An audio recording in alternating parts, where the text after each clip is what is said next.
Hey, welcome back to another episode of Paint Society. Today in this episode, we're going to talk about one of the most preventable mistakes when you're a do-it-yourselfer and you're painting on your own. So in today's video, we're going to be using the Inokraft. Now this is the D1 Drizzle and it's LVLP. What does that mean? Well, this spray gun was made for the guys at home, the guys that don't have an 80-gallon compressor, 220 volts, maybe 60 they don't even have, not even 30, maybe 20.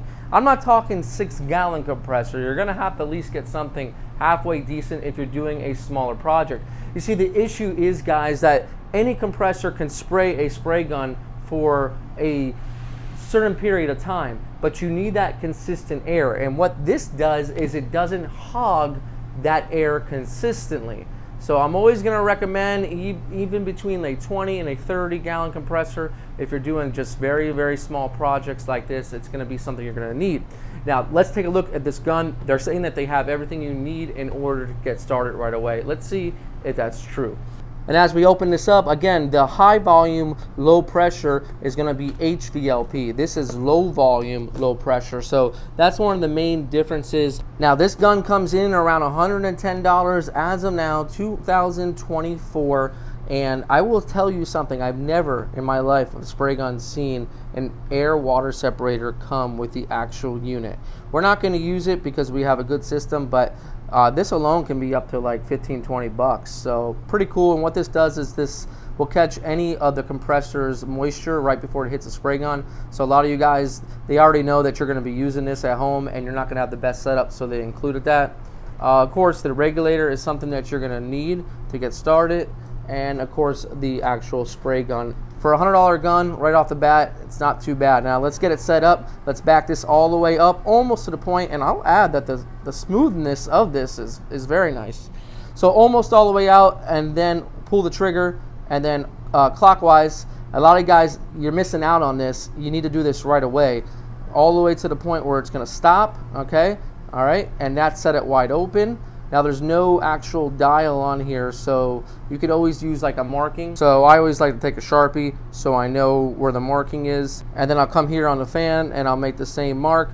And I'm just gonna turn that in just a little bit to clean up the fan, and we'll see how that operates. And other than that, what it also comes with as well is going to be the cup for all of you to get started right away. And let's see in here what else they have to offer with the kit. And wow, full cleaning kit. You got your thread, locking tape, pretty cool. And oh wow, I haven't looked at this, guys, to be honest with you, but it comes with different ranges of actual tips. So let's see. And this tip is a 1.7, so you guys can definitely spray some high build primer out of it. And then this one over here, this is going to be a 1.5, still kind of high build primer as well. And on the actual spray gun itself, let's see what it comes with. On the actual spray gun itself, I've got a 1.3, which is good. I like that, a 1.3, and it has the corresponding air cap along that goes with it. So pretty cool. And right before we spray, it actually comes with that old style PPS 1.0 system, which obviously the patent is run out on the 3N system. So you're gonna find a lot of companies going to this, and it actually fits the Segola PPS as well. I call it PPS, but the disposable paint system, basically same thing. So that's pretty cool. So we can use these cups now just by the included adapter. Pretty good value. Now one thing you're always going to want to make sure you do, because out of the box this is going to come all the way turned in, and if you see that right there, if we go to hit the trigger, there's no air. Now something like a do-it-yourselfer is not going to know this. They're not going to know to always keep this completely out. Now the reason why you would use this is if you weren't running a gauge, you would use this to compensate for your air, but this is much better because, like we said, we're going to try to stay within that green area. And when we're spraying, we want to be around the green zone, but if we don't have the trigger pulled, it's going to be higher. So watch, when you go to pull the trigger, it's going to go down. Now obviously we're not spraying in our garage, but if you were, you want it to stay in that green zone, and this gun is going to help you achieve that because it's not going to pull all the air out of your compressor at once. But does it operate well? That's what we're here to determine. I always look for, on a cheaper spray gun, how does it work as far as the fan control? Does it lay it down? Does it atomize? This is a 1.3, and out of a 1.3, what it's going to do is going to put the paint on wet, but not extremely wet, so it's gonna have time to flash properly, and that's just what we want. Now this paint job is a little bit more complex than your regular spray job. This is a 3-stage red pearl. So we're gonna have the base, so this is the base, and then once we have this all dry, we're gonna go ahead and put on what we call the mid coat, which is a translucent red type of candy, an OEM candy. Now here's how you can tell if the gun is over atomizing, if it's spraying too dry. So if you're looking at the surface and it looks too rough, then that means it's over atomizing. If it's under atomizing, possibly your pressure's too low, then it's gonna go on too blotchy. You notice that I'm always spraying, I'm always moving the spray gun.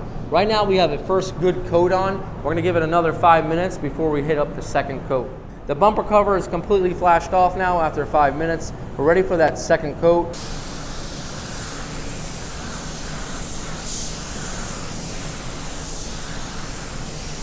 Now right here is saying 40 PSI, but I'm gonna tell you right now, this does not sound like 40 PSI. All spray gun gauges are gonna be different. I go based off sound and what the gun is doing. I don't even look at what the number is doing. And if you watch my videos on finding the perfect pressure, you're gonna find out there's no such thing as a perfect pressure, but you need to watch what the gun is doing and make adjustments accordingly. So make sure you check out that video as well, because that's gonna help you when it comes to painting your different projects. This thing is looking good. It looks like we're ready for the mid coat. We're ready for our second mid coat. Now, here's what I will tell you guys. I feel like nowadays the dollar has lost its value. Heck, I think $100 has lost its value with some of the prices on these spray guns. This being a $100 gun, it does not seem like a $100 gun. I'm used to a $100 gun fan being very, very narrow, and the quality build of the actual knobs and how smooth they are and the smoothness of the trigger. I expect a $100 gun to perform lesser than this so far. Now it's still very early, but off the bat, I've had my hands on a lot of $100 guns, and this seems like a little bit more quality than a $100 gun. And in all honesty, I feel like $100 is very fair for most do-it-yourselfers to go ahead and spend if they have a project just like this. It's not gonna break down on you. We've used much cheaper guns on the channel that I'm telling you, I'm like, I don't really feel like this is gonna last. This, I feel like it has potential to possibly last if you take care of it, just like any other tool in your arsenal. We're ready for the second coat. Now with this particular color, we have to put on multiple coats until we get the right tone. So we'll go ahead and we'll check it back and forth with more spray out card and see, does it match yet or does it need additional coats?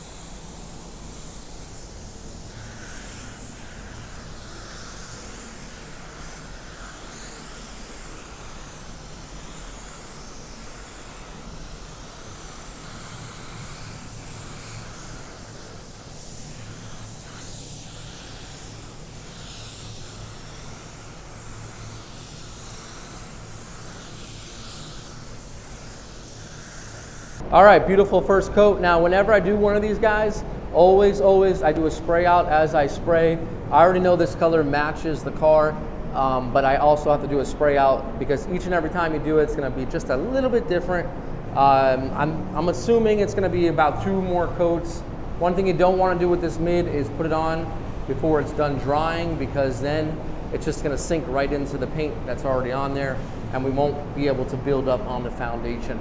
A lot of what you're gonna find with these translucent colors is if you don't have a decent spray gun, it's gonna put it on blotchy.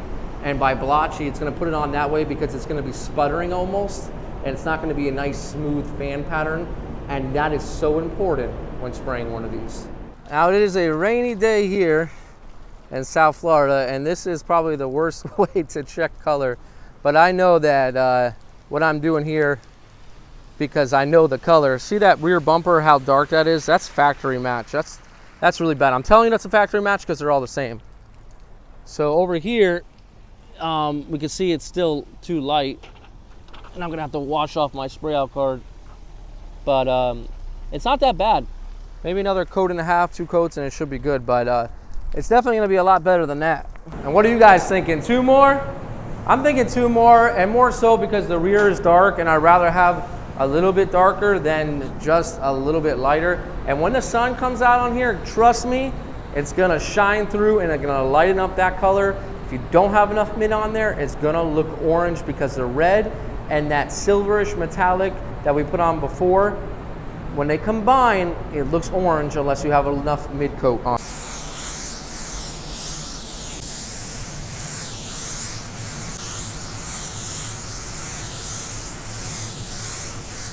And for the third coat, you can see how dull it flashed off. That's exactly what we want for this coat.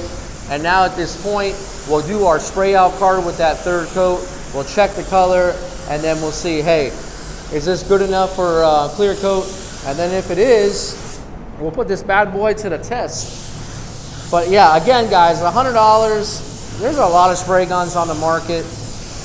I feel honestly you're getting out of hand, and your do-it-yourselfers, you're really confused. Do I need to buy 3 guns? One for base, one for clear, sealer.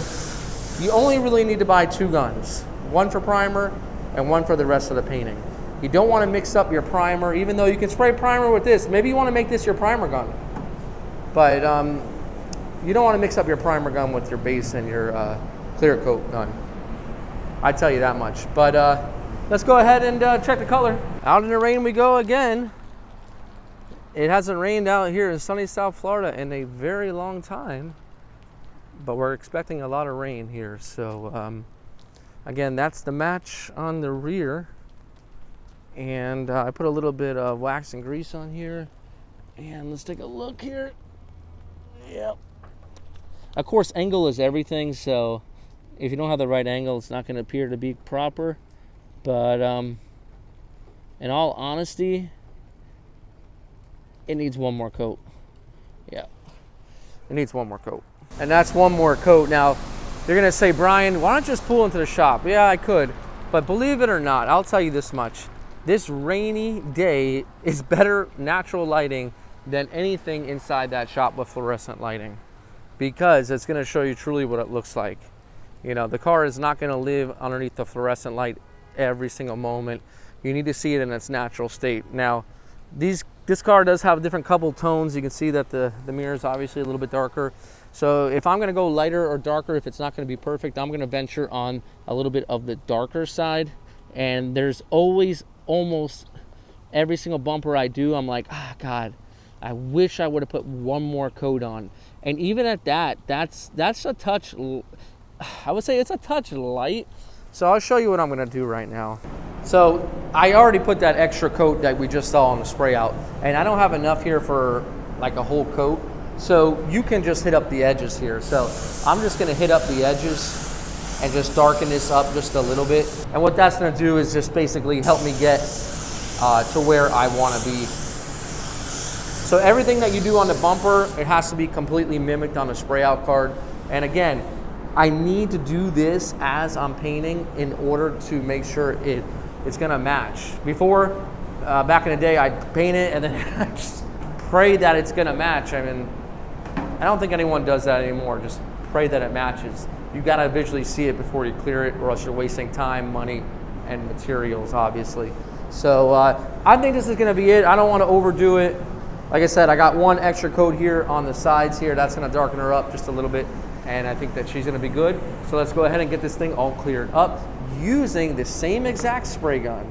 All right, let's see what this has got for clear coat. All right, we start at the bottom. Always moving. This is a 4-to-1 clear, so it's gonna be a little bit thicker actually. And this is putting it on, no problem. A lot of spray guns have a difficult time getting this clear coat to atomize and break up. But you can see here, doesn't seem to be an issue right now. It's a small bumper anyways.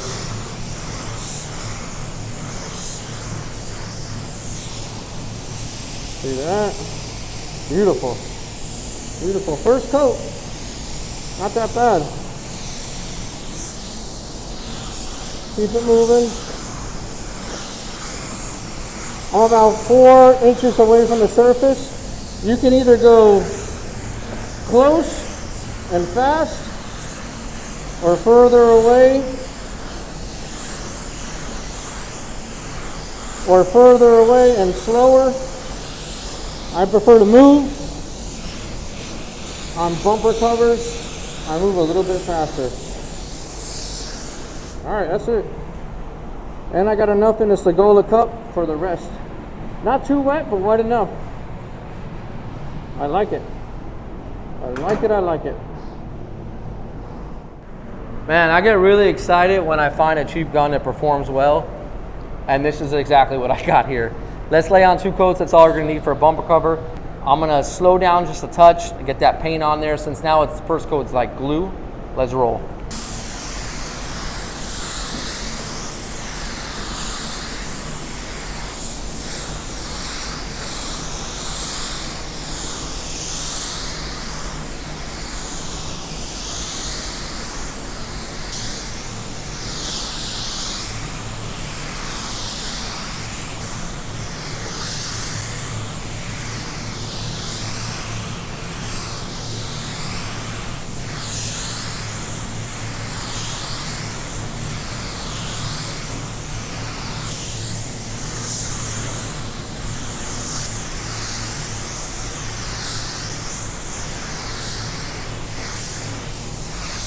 Wow, look at that. This is right after that second coat. This thing looks shiny. You guys can achieve the same finish. It's gonna be a little bit dirtier probably because you're not painting in the paint booth, but you can use this gun at home. You can use this anywhere. Wow, it looks really good. But you know, let's see what she looks like tomorrow. Hopefully we have a good match. We'll let this dry overnight and then we'll take it back and check her out. All right, well, before it dries, let's get a final thoughts on what we feel about this gun and a do-it-yourselfer. Now, under no circumstance should a do-it-yourselfer be buying a very expensive spray gun, especially one that's not meant for the compressor. It has to complement the compressor in a way that it's not going to suck out all the air volume. And that's the biggest mistake a do-it-yourselfer will do or buy is a spray gun that's not meant for what they're doing. Also, a do-it-yourselfer with a 30-gallon trying to spray a vehicle is really just not practical. At the very least, do it in parts if you can at separate times. But for you guys that are do-it-yourselfers doing small stuff, it's a great option. Do-it-yourselfers really shouldn't be, in my opinion, spending over $400 to $500 on a spray gun. I don't think it's necessary, especially if you're just a true do-it-yourselfer. Buy a cheaper gun that works for you. For $500, you can buy one gun or buy just about 4 of these spray guns. So keep that in mind as well. We have a lot of great gun options on the market nowadays, and every year it just keeps on getting better. And we have more to the channel to show you as well. But a great option. This is the most do-it-yourself friendly type of spray gun I've seen because it just really comes with everything you're going to need to get started. So guys, this is Brian from Paint Society reminding you, don't overthink it. It's just paint. Let's get this thing on the car and check it out.